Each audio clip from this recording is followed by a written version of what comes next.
Hello दोस्तों, मैं हूं हनी शर्मा और आप देख रहे हैं इंडिया डिफेंस बात, जिसमें हम लेके आते हैं देश और दुनिया के डिफेंस से रिलेटेड बड़ी खबरें।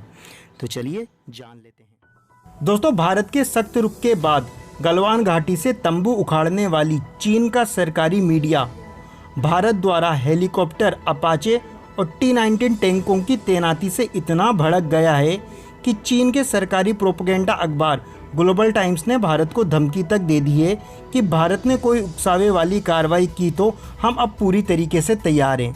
उसने कहा है कि भारत का जवाब देने के लिए पीपुल्स लिबरेशन आर्मी तिब्बत के ऊंचाई वाले इलाकों में कई अत्याधुनिक हथियार तैनात किए हुए हैं।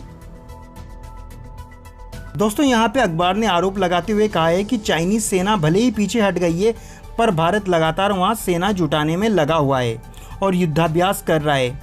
चीनी अखबार ने कहा है कि PLA ने मल्टीपल रॉकेट लॉन्चर, तोपे व एंटी टैंक मिसाइल की तैनाती तिब्बत में की हुई है। अगर भारत ने किसी भी प्रकार की उकसावे वाली कार्रवाई की तो चाइना इसका माकूल जवाब देगा। तो दोस्तों, ये तो बिल्कुल उसी की तरह है कि उल्टा चोर कोतवाल को डांटे। दोस्तों, ये सभी जानते हैं कि चीन की दुनिया में क्या हरकतें हैं और चीन किस तरीके से अपने पड़ोसियों की ज़मीन हथियाने में लगा रहता है। अब उनका ये बयान साफ दिखाता है कि जो उनकी सेना पीछे हटी है, उससे चीन को कितनी शर्मिंदगी झेलनी पड़ी है। इसी को काउंटर करने के लिए चीन अपनी सरकारी मीडिया अखबार ग्लोबल टाइम्स का उपयोग भड़काऊ बयान देने में कर रहा है और दुनिया के सामने अपनी छवि साफ बताने में लगा हुआ है। दोस्तों, अब सवाल उठता है कि और हथियार तैनात करने से चाइना को इतनी मिर्ची नहीं लगी थी जितनी मिर्ची लग रही है अपाचे या T-19 टैंकों से। तो दोस्तों, इसका सबसे बड़ा कारण है कि इन हथियारों को काउंटर करने के लिए चाइना के पास अभी किसी भी प्रकार के कोई हथियार नहीं है। दोस्तों, जहां तक बात करें अपाचे की, तो अपाचे इस समय तक दुनिया का बेस्ट अटैक हेलीकॉप्टर है। इवन चाइना ही क्या, दुनिया में किसी के भी पास ऐसा हेलीकॉप्टर नहीं है जो अपाचे की तुलना में खड़ा हो सके।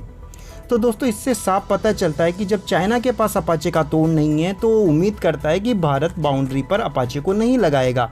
अब ये बड़ी ही हास्यास्पद बात है, क्योंकि कोई भी कंट्री बॉर्डर पे उन्हीं हथियारों को तैनात करती है जो उनके बेस्ट होते हैं या जिन्हें लगाया जा सकता है। बाकी कई हथियार सिर्फ दिखाने और गिनती के होते हैं, लेकिन बॉर्डर पे वही हथियार लगाए जाते हैं जिनसे उस कंट्री को बड़ा फ़ायदा हो और दुश्मन उनको लगाने से घबराए।